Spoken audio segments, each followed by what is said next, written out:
Napoléon III est un précurseur et un visionnaire. Qu'il avait une très grande curiosité d'esprit. Ce n'est pas un travailleur acharné, c'est un travailleur intelligent. Napoléon III a gouverné avec le souci du peuple. Au fond, il a été porté par un mouvement populaire. Un de ces personnages, comme il y a parfois dans l'histoire de France, hors du commun. Il a été un chef d'État déterminant dans notre histoire de France. Napoléon reste marqué par une mauvaise réputation. Alors on peut se demander pourquoi. Alors, pourquoi ? Si je vous parle de logements sociaux, de création de caisses de retraite, du droit de grève, de l'assistance médicale gratuite, je suis sûr que vous pensez à Martine Aubry.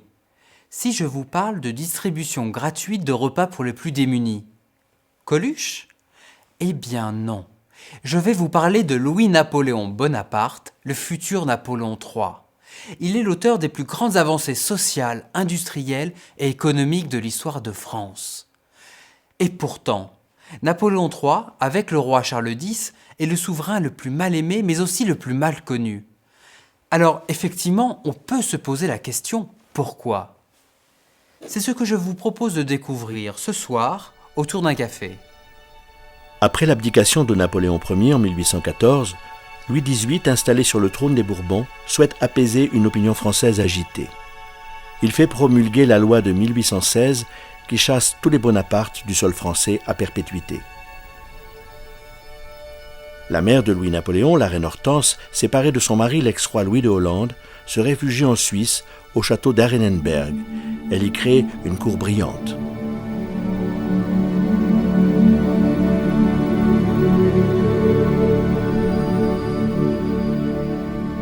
L'enfant est livré à lui-même et certains disent que privé d'enseignements sérieux, il devient un cancre. Il peuple ses promenades solitaires d'aventure, distribuant ses vêtements aux pauvres, interceptant avec bravoure un carrosse dont les chevaux se sont emballés. Son père, réfugié à Rome, juge cette éducation trop libre et intime l'ordre à la reine Hortense et à son fils cadet de venir s'installer en Italie, où il se verra imposer un enseignement plus strict par le précepteur Philippe le Bas. Puis il s'engage dans la carrière militaire en Suisse et y reçoit les rudiments d'une formation. De retour à Rome en 1831, Louis-Napoléon et son frère aîné découvrent la politique. Confrontés aux idées libérales, les deux hommes sont impliqués dans des conspirations visant à favoriser l'unité italienne contre le pape et l'Autriche. Au cours de cet épisode agité, le frère aîné meurt et quelques mois plus tard, la mort de l'Aiglon, le fils unique de Napoléon Ier, fait de Louis-Napoléon l'héritier présomptif du trône impérial. Le prince songe alors à renverser le régime de Louis-Philippe. En 1836, il organise avec quelques partisans une tentative de soulèvement auprès de la garnison de Strasbourg, ville d'opposition à la monarchie et de sympathisants bonapartistes. Mais l'opération échoue très vite et les insurgés sont arrêtés. C'est la reine Hortense qui intervient auprès de Louis-Philippe pour lui demander de laisser son fils quitter la France. Louis-Napoléon Bonaparte s'embarque pour les États-Unis, où son séjour sera de courte durée car il apprend que sa mère est gravement malade. Il rejoint la Suisse et arrive à Arenenberg pour assister à la mort de la reine Hortense.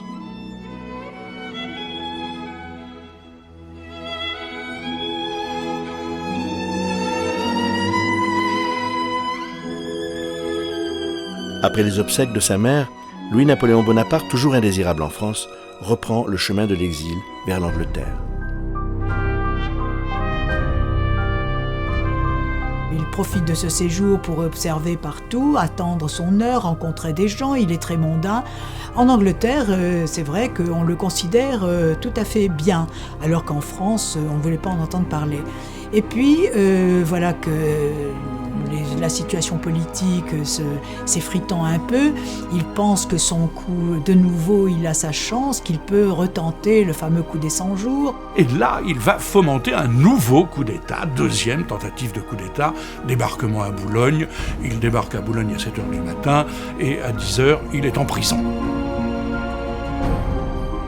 Donc c'est une tentative qui également échoue misérablement. Et cette fois-ci, Louis-Philippe, quand même, ne passe plus l'éponge. En 1836, le pouvoir cherche à cacher ce coup d'État, à l'occulter. En 1840, il ne peut plus, donc il va médiatiser le procès en cour des pairs, et il va inventer une nouvelle peine qui n'existait pas en droit français, condamner Louis-Napoléon Bonaparte à la réclusion à perpétuité dans une forteresse du royaume. Et on sait que, sortant du tribunal, il se retourne vers le président en lui disant « Vous savez, en France, il n'y a rien de perpétuel. »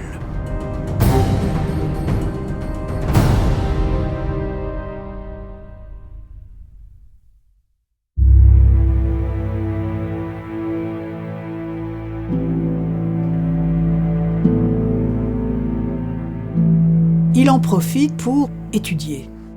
Ce n'est pas très confortable, mais tout de même, à cette époque, il avait une espèce d'appartement avec une chambre, un bureau, des gens pour le servir. Il a fait venir énormément de livres. Il avait une bibliothèque incroyable. Il le dira, j'ai fait mon université à Ham. Il va écrire, il va faire part de ses idées sociales, car on le sait, on va le voir, c'est un socialiste avant l'heure. Il écrit un ouvrage qui s'appelle « De l'extinction du paupérisme », c'est-à-dire la disparition de la pauvreté. Il reçoit Louis Blanc, donc des tenants du socialisme de l'époque. Donc il est classé dans les socialistes, où il considère avec Saint-Simon que une des questions majeures, c'est la question ouvrière. C'est-à-dire que l'État se doit de protéger les plus faibles, et Napoléon III, pour la première fois, va utiliser le terme de classe ouvrière. Et dans cette extinction du paupérisme, il dit justement que le peuple est le propriétaire de la terre, l'État n'est que le gestionnaire, qu'il faut une alliance entre le capital et le travail, que pour que le pays vive en harmonie et prospère, parce qu'il voit la prospérité qui se développe en Angleterre, et il voit qu'en France, c'est pas du tout la même chose. Et depuis sa prison, il va publier des articles de journaux, il va même à l'étranger publier des livres qui vont lui permettre de se faire connaître. Plus le temps passe, quand même plus à perdre un peu le moral, même si il a une petite blanchisseuse repasseuse qui vient le consoler la nuit venue, à laquelle il fait d'ailleurs 2 beaux enfants. Et puis un jour, un plâtrier venu bricoler un peu la cellule le trouve dans un état d'accablement total, lui dit « Mais qu'est-ce qui vous arrive, monsieur Bonaparte ?» Et l'autre dit « Je crois que je ne sortirai jamais d'ici, je suis un homme fini. »« Mais non, moi je vous aime bien. D'ailleurs, tenez, vous allez pouvoir vous évader. » Et ce plâtrier, qui s'appelle monsieur Pinguet, ou Badinguet, comme il a été surnommé, va échanger son costume, va lui donner une planche de bois, sa pipe, et Louis-Napoléon Bonaparte va quitter le fort de Ham déguisé en plâtrier, avec cette présence d'esprit formidable, à la dernière porte, alors que ça y est, c'est gagné. Eh bien, il est un peu ému tout de même, et il tremble, et la pipe lui tombe des lèvres et éclate sur le sol. Et il a ce réflexe, cette réaction merveilleuse, il se dit « Le plâtrier ne laisserait pas les morceaux traîner, il les recollerait. » Il se penche pour ramasser les morceaux et les mettre dans sa poche.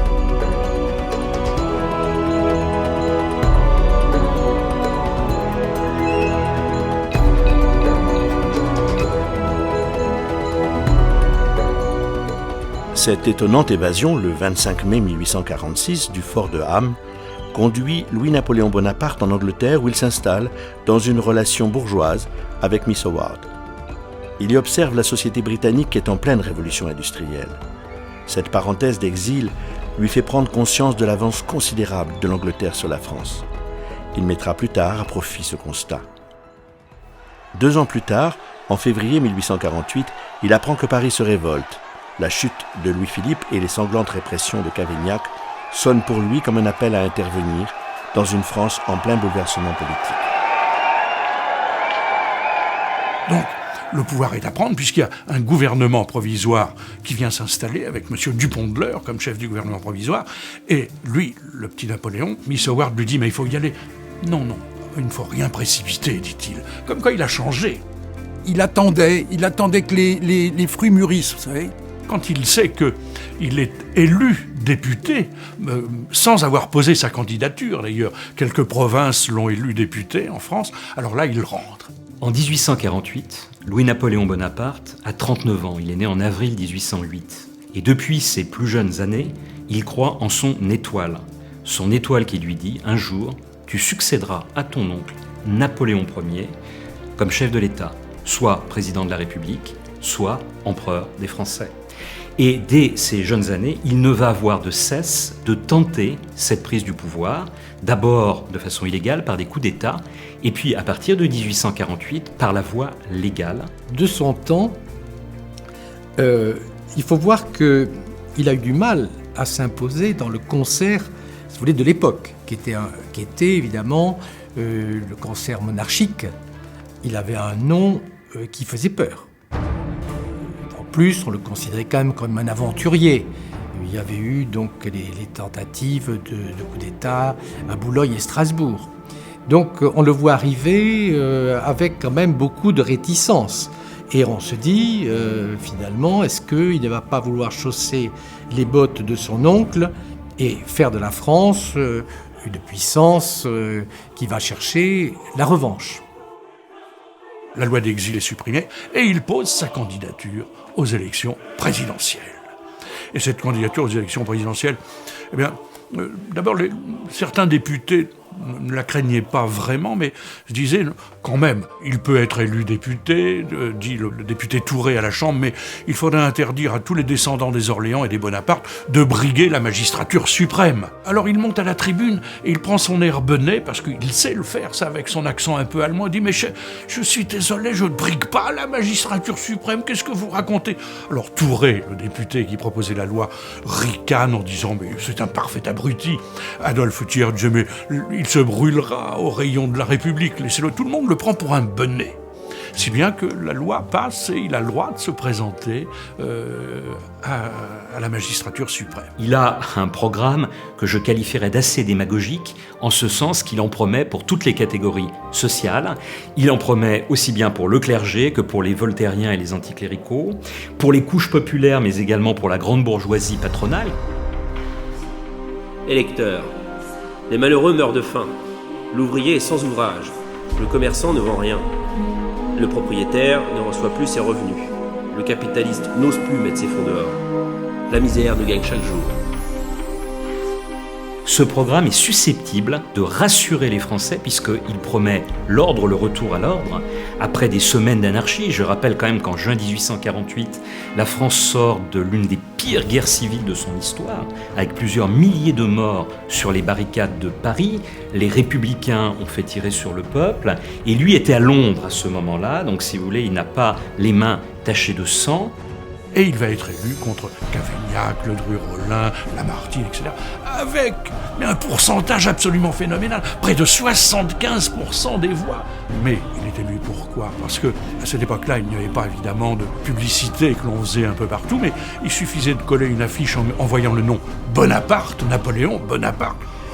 C'était le retour à la gloire dans la tête des citoyens français. Le voici élu triomphalement premier président de la République française, pour un mandat de 4 ans, non renouvelable en vertu de la Constitution de 1848. Cette élection lui donne une véritable assise populaire. Il va essayer d'appliquer une quantité impressionnante de réformes qu'il a préparées, souvenez-vous, depuis le fort de Ham. Mettre en place la politique économique, sociale et industrielle qui lui est chère.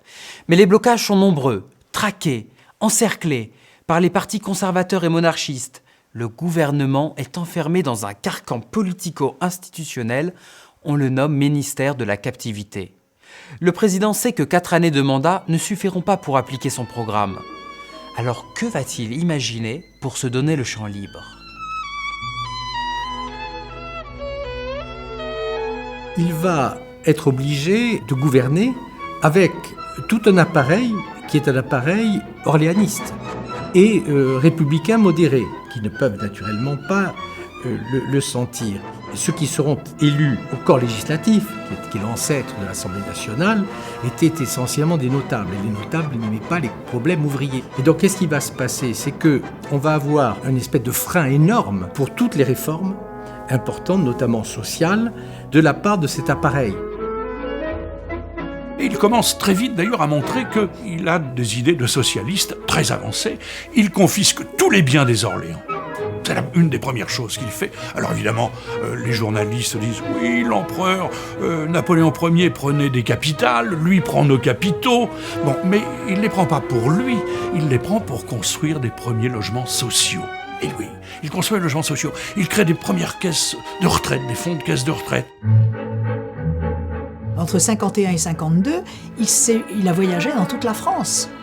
Et partout, il est allé au-devant des gens, il a expliqué comment il voit le gouvernement de la France pour que tout le monde accède à la prospérité, pour que accède à l'éducation, etc. Il se rend compte de l'état de la France, l'état des campagnes, et il voit qu'il y a beaucoup à faire pour amener de la prospérité, pour le développement économique de toutes les provinces, et que la France soit compétitive de l'Angleterre. Le président n'a pas suffisamment de soutien dans l'élite, et surtout, la Constitution de 1848 ne lui permet pas de se représenter. Or, il voit bien que des tréfonds de la population française, un soutien populaire est là. Et, encore une fois, il va jouer le peuple contre l'élite, en faisant pétitionner par ses préfets, et les pétitions recueilleront plus d'1 million de signatures, pour que la révision constitutionnelle ait lieu, lui permettre en 1852, au terme de son mandat de 4 ans, de se représenter. Simplement, la procédure constitutionnelle à l'époque est tellement compliquée qu'on ne va pas arriver à mettre en branle cette révision constitutionnelle. Mais en même temps, il va y avoir tout un travail en coulisses pour savoir qu'est-ce qui allait se passer lorsque la présidence prendrait fin. En particulier des tiers qui vont nouer des alliances avec les orléanistes, qui étaient tout près d'un coup d'État. C'est-à-dire, les orléanistes avaient déjà prévu d'envoyer Louis-Napoléon à Mazas, donc de réprimer, etc. Et peu à peu, il va se déplacer pour se faire acclamer. Vive le président de la République, vive le président de la République. Il passe l'armée en revue ici et là. Et à Bordeaux, par exemple, eh bien, peut-être après avoir glissé un mot ou deux dans l'oreille du préfet qui était là-bas, qui était le baron Haussmann déjà, eh bien, le baron Haussmann fait dire « Vive l'empereur !» On commence à dire « Vive l'empereur !» Louis-Napoléon Bonaparte est ravi, naturellement, et puis l'idée s'installe un petit peu partout, on commence à dire « Vive l'empereur, vive l'empereur !» Alors évidemment, à l'Assemblée, ils sont pas très contents, parce que le prince-président, tout d'un coup, crie « Vive l'empereur !» Donc, il se dit il n'y a pas d'autre solution, il faut que je refasse un coup d'État.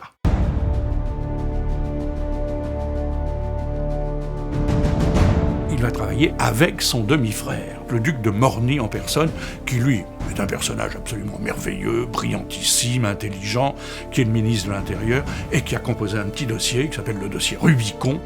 Et lui qui, jusque-là, s'était toujours refusé au coup d'État lorsque certains membres de son entourage, comme Persigny, comme son demi-frère, le comte de Morny, ou bien encore comme le général Changarnier lui proposait de franchir le pas pour faire un nouveau coup d'État, il refusait, lui, de le faire. Pourquoi ?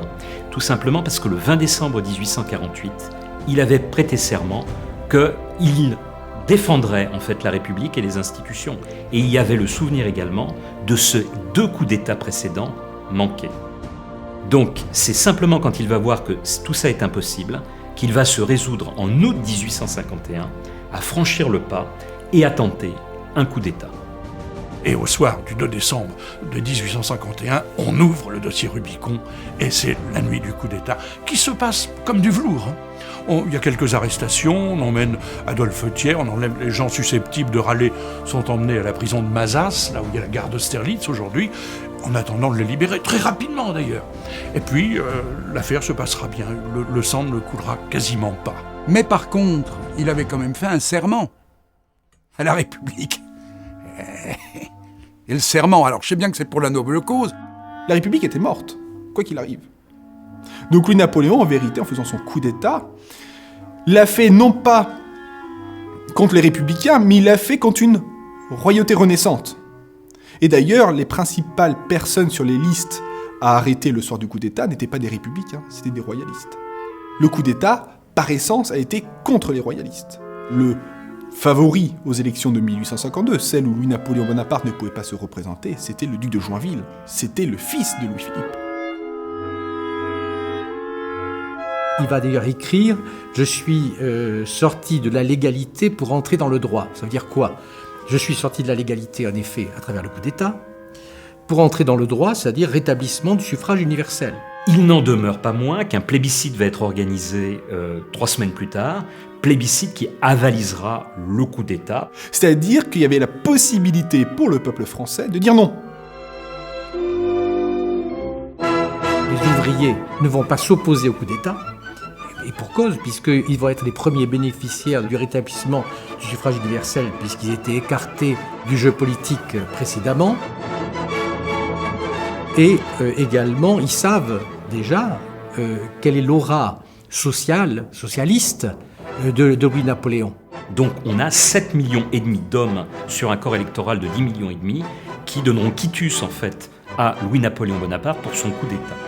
Et puis un an plus tard, le 2 décembre de 1852, la République a définitivement vécu puisque on proclame le Second Empire. Louis-Napoléon Bonaparte aime les femmes, mais ne s'est guère soucié jusque-là d'en prendre une pour épouse. Face à ces nouvelles charges et compte tenu de son âge, il a près de 42 ans, et de la nécessité de s'assurer une descendance légitime, il se lance à la conquête d'une jeune femme parmi les plus belles qu'il rencontre à Paris. Elle se nomme Eugénie de Montijo. Il rencontre dans une soirée une Espagnole très belle, parce que c'est une femme d'une beauté rare, une beauté froide d'ailleurs. Et il sait que c'est Eugénie. Il lui fait emporter des fleurs, etc. Et puis, il lui fait une cour effrénée. Et on n'en voulait pas, parce qu'on disait que c'était la fille d'une chambrière. Mais pourquoi une chambrière? Mais sa mère, parce qu'on ne parlait pas l'espagnol à Paris, et qu'on ne savait pas que camarera mayor, c'était un titre, c'était la dame d'honneur de la reine d'Espagne, c'était pas une chambrière. Il va voir la belle Eugénie de Montijo et lui dit « Dites-moi, pouvez-vous m'indiquer le chemin de votre chambre ?» Parce que c'est un chaud lapin, Napoléon III. Et Eugénie lui répond « Mais le chemin de ma chambre passe par la chapelle, ici. » La nuit de noces a été l'occasion de Napoléon III de connaître une femme vierge, ce qui était extrêmement rare dans sa carrière. Et cette nuit de noces va être absolument abominable. Elle va se passer au château de Villeneuve-l'Étang, près de Saint-Cloud. Et le château n'avait pas été chauffé depuis 3 générations.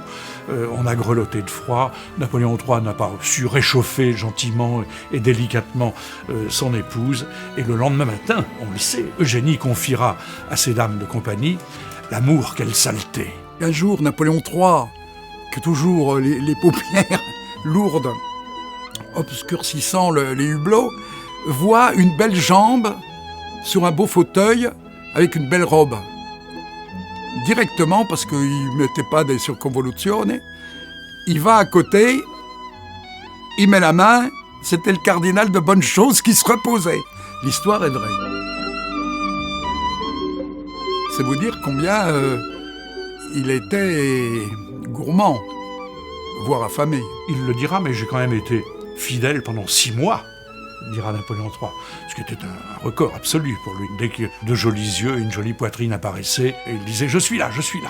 Bon, il se frisait la moustache et c'était gagné. Et en fait, il l'a trahi toujours, mais il l'a aimé toujours. Elle n'a jamais... Alors il y a eu des bagarres, alors il y avait horreur des scènes de ménage. Ça l'horripilait. Et alors il avouait tout pour avoir la paix. Il a eu par exemple comme maîtresse la jolie petite Marguerite Bélanger, Margot la rigoleuse, comme on l'appelait, la Bélanger. Et quand on arrivait aux Tuileries, on disait « Est-ce que l'empereur est là ?» « Non, disait Eugénie, il est à Confesse. » « Comment il est à Confesse ?»« Il est chez la Bélanger. » Tout ça se passait comme ça.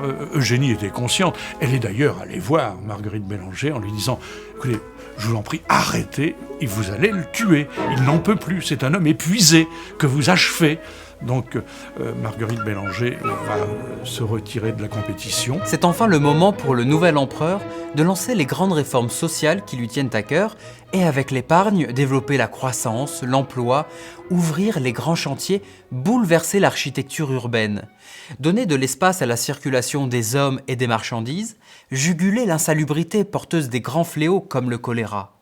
Ces grands chantiers s'ouvrent simultanément à Paris, mais aussi à Lyon, Marseille et même jusqu'à Alger, où la construction d'un port moderne se poursuit. Sa politique visionnaire est en marche. Les questions sociales conséquentes au développement industriel se posent. Le chef de l'État va-t-il réussir à satisfaire ses ambitions ? Sous Louis-Philippe, on disait épargner. Et si Napoléon III a pu dépenser, c'est parce que Louis-Philippe avait épargné. Napoléon III, il ne disait pas épargner, il disait dépenser, donner.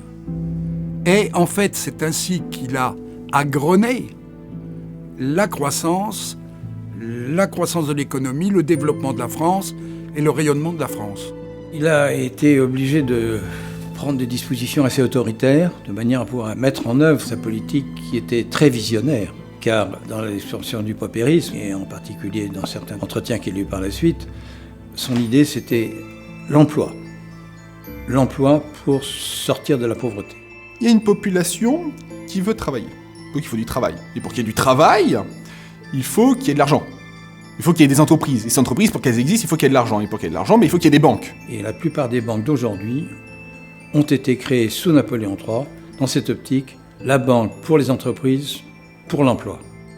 Mais pour éviter que les banques fassent n'importe quoi, car dans l'esprit de Napoléon, l'État est là pour réguler la vie sociale, la vie économique du pays, et bien l'État est placé au-dessus. Aussi bien dans le cadre dans lequel les rencontres se font, que dans un cadre législatif où justement l'État est là pour orienter les politiques, impulser, intervenir dans la politique économique et financière du pays. L'industrie est un phénomène essentiel de progrès. C'est des idées de progrès héritées du XVIIIe. Mais que si le capitalisme doit être favorisé, il doit être également contrôlé. Et contrôlé par l'État afin d'éviter, si vous voulez, que certains, notamment les prolétaires, c'est-à-dire ceux qui n'ont que leurs bras à offrir, soient, si vous voulez, les victimes du système. Et donc, d'où la volonté de Napoléon III d'avoir un interventionnisme de l'État qui permette de protéger les plus faibles. Il se soucie de la misère ouvrière, qui est devenue très grande, et on a pu voir, sous la monarchie de Juillet, l'indifférence de la nouvelle classe dominante, la bourgeoisie, à l'égard de la misère des ouvriers à mesure que se développe le machinisme, à mesure que se produit la révolution industrielle qui paupérise les ouvriers. Mais en même temps qu'il va essayer de la soulager, il va donner des armes à ses adversaires pour se faire battre. C'est-à-dire que c'est lui qui rétablit le syndicalisme. Napoléon III va les favoriser en leur redonnant ce droit de grève. Et donc, inévitablement, l'agitation ouvrière va se développer. Elle va se développer plus vite que les mesures en faveur des ouvriers seront prises par Napoléon. Et donc, ça aboutira finalement à l'explosion de la Commune. Louis-Napoléon, quand il était dans sa prison de Ham, il avait les plans de Paris. Il avait redessiné les grandes avenues, les grands axes. Donc, quand il a pris le pouvoir, très rapidement, il avait créé une commission de la rénovation qu'il avait confiée au comte Siméon, dans lequel il expliquait que les avenues devaient avoir telle largeur, que les bâtiments qui borderaient ces avenues ne devaient pas être plus hauts que la largeur des avenues. Les arbres devaient être toutes les 25 mètres. Les avenues devaient avoir 2 voies à la montée, 2 voies à la descente, de manière à ce qu'il n'y ait pas d'embouteillage. Les avenues devaient porter vers des monuments, alors que les boulevards étaient des circulations extérieures. L'ensemble de toute cette organisation était pour, d'abord, supprimer l'extrême pauvreté des habitats qui créait qu'il y avait plusieurs milliers de morts chaque année pour le choléra, et créer un Paris économiquement rénové.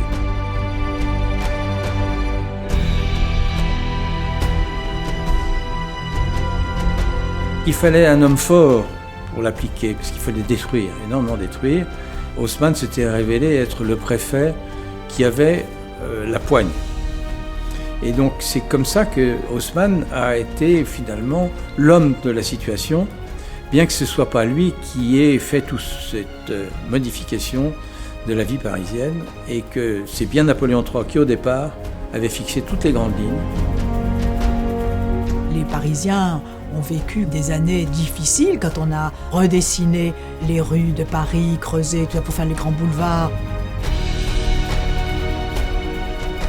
Il allait tous les jours voir ce qui s'y passait. Il prenait son phaéton avec Fleury ou avec un de ses ordonnances, et puis il partait de Saint-Cloud, il allait par la rue de Sèvres, et là, il y avait des embouteillages épouvantables. Un beau jour, il fallait des travailleurs obstruer la rue avec des pierres partout. Alors il s'arrête, il descend, il va voir les commerçants, il leur dit mais qu'est-ce que c'est ? Oh ben monsieur, il l'avait pas reconnu, monsieur c'est tous les jours comme ça, c'est infernal, des travaux de Paris on n'en peut plus.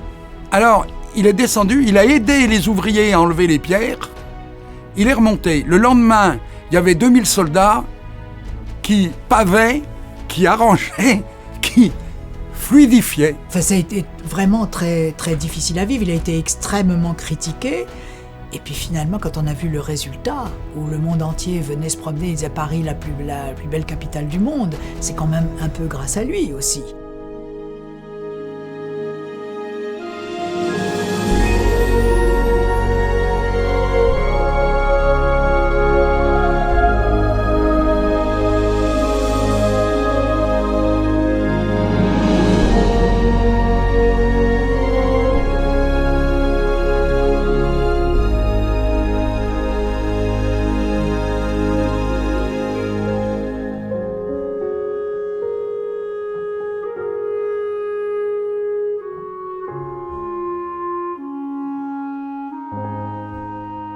Il y a véritablement un essor économique qui se produit. On avait par exemple, quand il prend le pouvoir en 1848, on avait 3000 km de voies ferrées sur la France. Quand il quittera le pouvoir en 1870, battu à Sedan, eh bien, on avait près de 20 000 km de voies ferrées. C'est vous dire à quel point la France se développait à la vitesse grand V.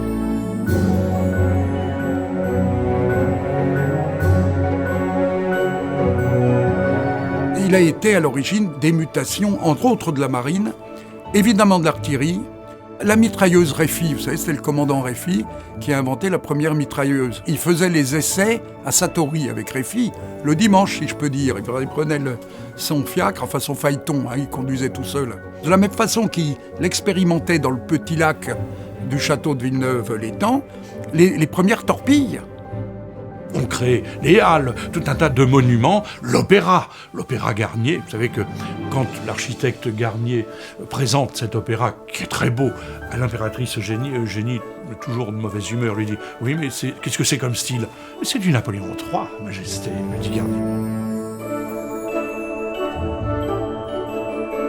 C'était le genre, il prenait son casque, aussi bien pour contrôler les travaux, l'avancement des travaux, mais aussi pour contrôler les travaux artistiques.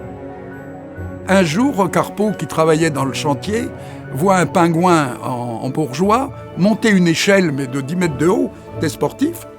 C'était l'empereur qui allait voir et toucher les statues des belles femmes. Et puis l'empereur le reconnaît, lui dit « Ah, je vous félicite », alors que c'était critiqué, que ça avait fait un tollé, scandaliser les bonnes âmes charitables et chrétiennes. Et l'empereur dit à Carpeau, c'est le triomphe de la danse.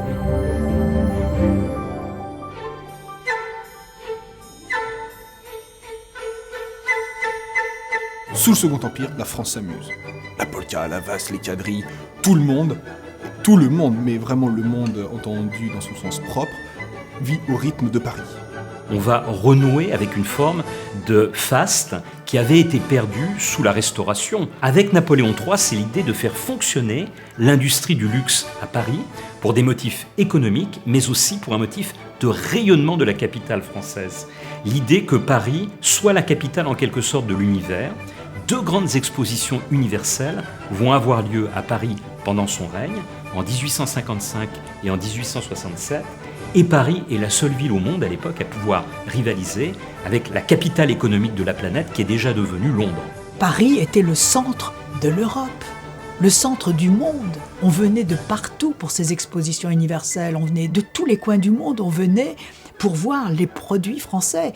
Et Eugénie elle-même a donné un essor aux filatures de Lyon, les soieries. Elle ne portait que des toilettes confectionnées dans des tissus français, tissés en France, ajustés en France, les bijoux français, tout ce qu'elle portait, les chaussures, la ganterie, tout était français.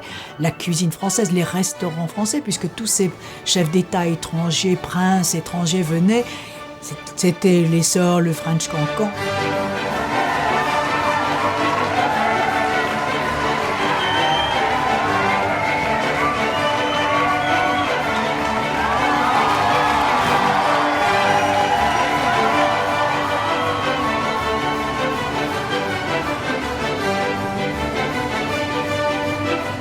les boulevards, les restaurants, le café anglais, et où on avait le raffinement le plus extraordinaire. C'est-à-dire que la cour impériale, lorsqu'elle s'amuse, en réalité, exporte le modèle français. La France est la référence à toutes les nations. C'est fondamental. La France pose quelle est la modernité, quel est le progrès, quel est finalement l'esprit du temps. C'est un aspect social, mais un aspect politique, puisque tous les souverains vont être emmenés à se tourner vers l'empereur, à savoir comment le la est fixé à Paris. Donc il fait que Paris chante et danse. Offenbach est le roi de Paris à ce moment-là. Donc l'opéra bouffe, c'est la fête avec Napoléon III. Et toutes les cours souveraines d'Europe le savent, et tout le monde vient se perdre à Paris, qui est aussi la ville des grandes courtisanes. Les Champs-Élysées sont peuplés de grandes horizontales, comme la Paiva, par exemple, qui a fait même construire son hôtel particulier sur les Champs-Élysées. Elle avait gagné quand même suffisamment d'argent à la sueur de ses reins pour se construire ce merveilleux hôtel dans lequel elle recevait ses amants, dont Napoléon III d'ailleurs, parce qu'il a fait partie de ses amants. Et vous savez que ce mot terrible d'Alexandre Dumas, le fils Alexandre Dumas, qui, quand on lui dit « mais l'hôtel de la Paiva est en construction, où en sont les travaux ?» Il est fini, Dumas, fini, le trottoir est fait.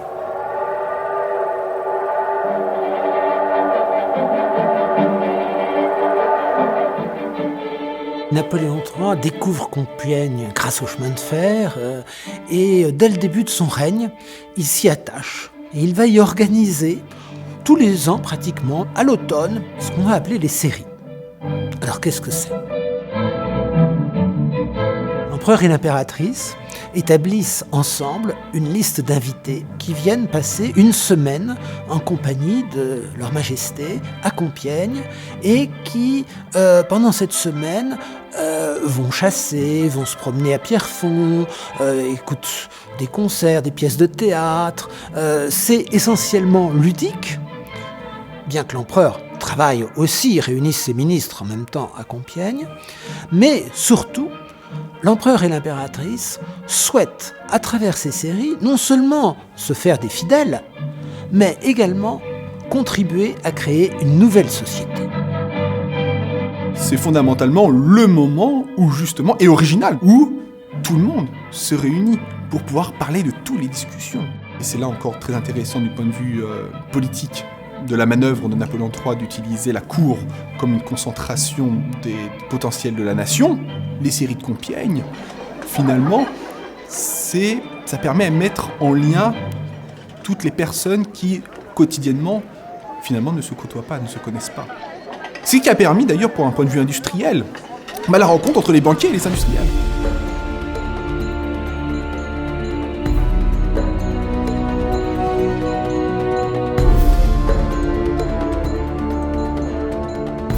L'empereur et l'impératrice tiennent à inviter aussi des artistes, des scientifiques, des hommes de lettres, qui viennent et qui découvrent des gens qu'ils ne connaissaient pas et qui ont l'immense privilège, évidemment, de vivre avec la cour.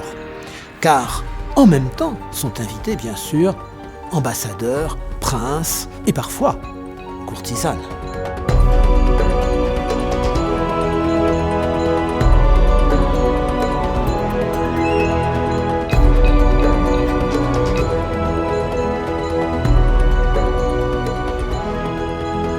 Les personnes étaient très honorées de venir dans ce salon.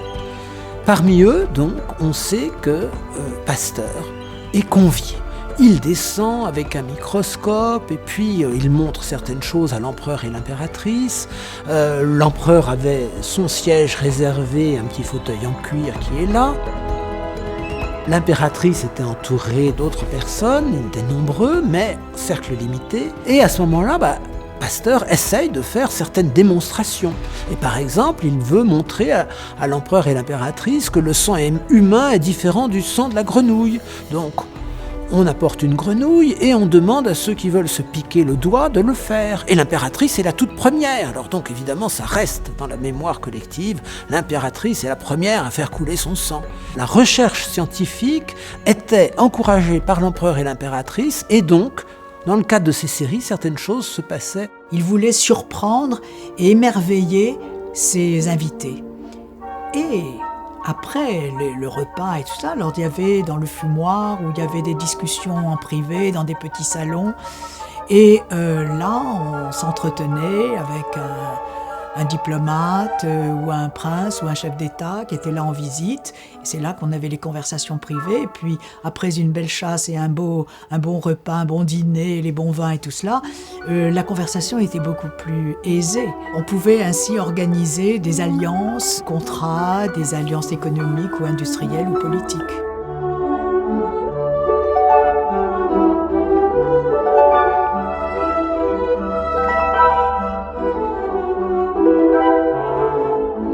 L'exercice autoritaire du pouvoir, avec les répressions du début de la Seconde République, avait donné une assise politique au prince-président. Voulant faire oublier cette dureté, l'empereur souhaite désormais concilier ordre et liberté. Les réformes utiles de 1867, comme on les a appelées, marquent l'extension des libertés publiques. Le droit de réunion sans autorisation préalable est établi par la loi, et surtout la presse bénéficie d'une libéralisation profitant à celle d'opposition. Cette évolution vers une monarchie parlementaire moderne se précise avec la nouvelle figure politique, Émile Ollivier.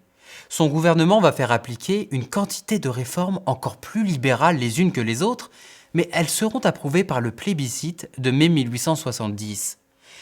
Mais l'empereur demeure inquiet par les risques d'une guerre avec la Prusse, préoccupé par sa succession au profit de son fils, et surtout la maladie qui le ronge. Alors les succès accumulés et la prospérité de la France vont-ils suffire à garantir la survie du régime ? Le développement de la puissance de la Prusse, avec la guerre austro-prussienne qui se solde par une défaite de l'Autriche à Sadowa, inquiète la France qui se sent menacée sur ses frontières de l'Est. L'affaire de la dépêche d'Ems, camouflée de la Prusse à la France et manipulation du chancelier Bismarck pour servir sa politique d'expansion d'une Allemagne unifiée, fait monter la tension entre les deux pays. L'empereur perçoit bien les dangers du pangermanisme de Bismarck, mais la propagande d'une France invincible aveugle l'opinion et une partie de la classe politique menée par les républicains. Et l'empereur n'avait plus voix au chapitre pour décider, il n'avait pas le pouvoir de décider de la guerre. La guerre était décidée à l'Assemblée. Et c'est comme ça qu'elle a été votée à la majorité grâce aux républicains, qui avait aussi monté toute la propagande dans les rues, les dépêches, les journaux, le Figaro et tout ça, disaient à Berlin, et on poussait les gens dans les rues qui criaient partout dans les rues à Berlin, à Berlin. Le coq gaulois ne pouvait pas supporter la dépêche d'Ems, vous comprenez ? Là, on a une anecdote qui est très significative. Nous sommes à l'été 1870 et comme tous les étés, il réside dans son palais de Saint-Cloud, à l'ouest de Paris, mais les conseils de ministres se tiennent aux Tuileries. Et il fait le trajet 2 fois par jour, et il voit dans ces 15 premiers jours de juillet la tension monter dans les rues et des cris de « à Berlin, à Berlin ». Évidemment, les républicains veulent la guerre. Pourquoi ? Parce qu'ils savent que l'empereur est malade. L'armée n'est pas prête. Ils ont tout fait pour. On sait que de l'autre côté, Bismarck, lui, il est armé jusqu'aux dents. Donc, on va à l'échec. Et donc, c'est la chute de l'Empire, c'est pousser à la chute de l'Empire, l'éclatement, et donc l'avènement de la République. Ils veulent tous reprendre la place. Et c'est ce qui s'est passé. Et en effet, le jour de la déclaration de guerre, eh bien, les soldats partent vers le front, recherchant leurs officiers. Les officiers partent vers le front, ne trouvent pas leurs soldats. Enfin, c'est la panique la plus complète. Et on sait que tout s'achève dans la cuvette de Sedan, où l'empereur est fait prisonnier par les Prussiens. L'empereur qui ne pouvait même plus se déplacer à cheval. Sachez qu'il avait quand même dans la vessie un calcul de 6 cm qui le faisait souffrir horriblement. Tous ces défaits en quelques heures. Lorsque l'impératrice apprend la nouvelle, elle est abattue. Elle demande la réunion d'urgence du Conseil des ministres.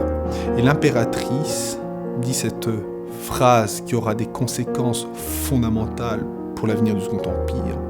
Elle dit « Faites en sorte que la patrie soit sauvée ». C'est-à-dire que l'impératrice place maintenant le devoir du gouvernement à la défense de la nation et non plus à la sauvegarde de la dynastie. À Paris, la défaite entraîne le même jour la proclamation de la République. La nouvelle assemblée élue, la Chambre, vote le 1er mars 1871 la déchéance de Napoléon III et sa dynastie. Quelques jours plus tard, lorsque la Prusse le libère, il se réfugie à Chislehurst en Angleterre. La reine Victoria et le Premier ministre, Gladstone, rendent visite à l'ex-empereur. Il écrit de nombreux articles et prépare une reconquête du pouvoir. À la suite de 2 opérations successives de la vessie, il décède le 9 janvier 1873 à l'âge de 65 ans. Plus de 50 000 personnes, dont une délégation d'ouvriers français, assistent à l'inhumation à Chislehurst.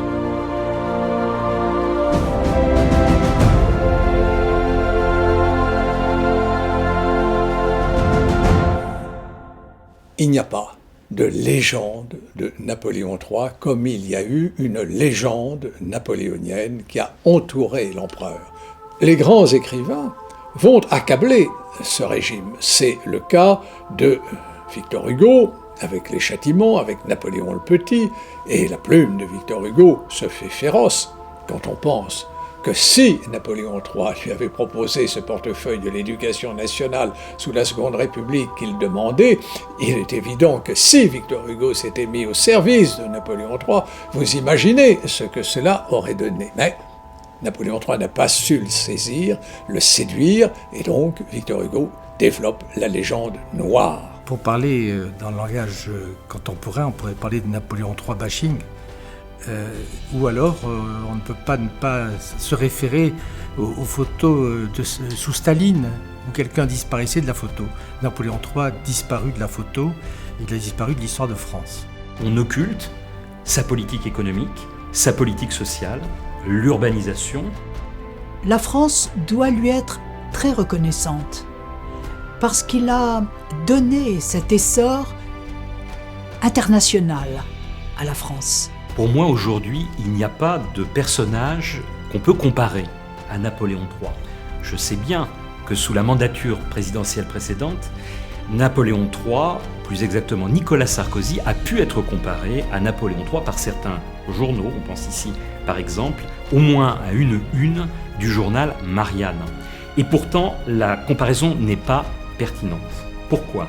Tout simplement parce que Napoléon III est un homme très ancré dans le passé de l'histoire de France, qui connaît profondément l'histoire de France. Or, j'ai la faiblesse de penser qu'aujourd'hui, notre classe politique connaît très mal l'histoire de son pays. Et par ailleurs, Napoléon III, qui avait ses défauts, qu'il ne s'agit pas ici de nier, savait en revanche se projeter vers l'avenir. Il avait des visions absolument fulgurantes de la façon dont le monde allait évoluer. Et aujourd'hui, nos hommes politiques, qui ont le regard dans le guidon, n'arrivent pas à se projeter à 5 ans, à 10 ans, à 20 ans. Et on aimerait avoir quelqu'un d'équivalent, mais où est-il ? Et pourquoi pas elle d'abord ? Mais n'ouvrons pas ici ce débat, nous arrivons à la fin de ces 52 minutes, et oui, et si vous me dites déjà, cela signifie que nous vous laissons l'envie d'en savoir plus. Et ça, c'est une grande victoire. Il y a tellement d'autres sujets qu'on aurait pu évoquer dans ce film, mais même avec le meilleur des chausse-pieds, tenez par exemple l'essor de la vapeur, le télégraphe qui relie les grandes villes, la refonte de l'enseignement avec Victor Duruy, la politique étrangère et ses avancées novatrices, et puis, nous n'avons pas beaucoup parlé de Victor Hugo. Profitant de son aura planétaire, n'a-t-il pas contribué à noircir la légende ? La Troisième République se chargeant d'effacer pour longtemps l'image de ce chef d'État. Nous avons voulu rétablir une part de vérité sur l'homme visionnaire du XIXe siècle et redonner à cette période de l'histoire un peu de la lumière qui lui revient. Et de vous à moi, observons certains acteurs politiques d'aujourd'hui. Remarquez, les plus audacieux font référence à une projection dans le futur, avec pour atout les révolutions technologiques, la prééminence du numérique, la mondialisation qui transforme la société et l'économie. Sans doute Napoléon III ne les désavouerait pas. Je vous dis à très bientôt pour un prochain numéro, un café et une histoire.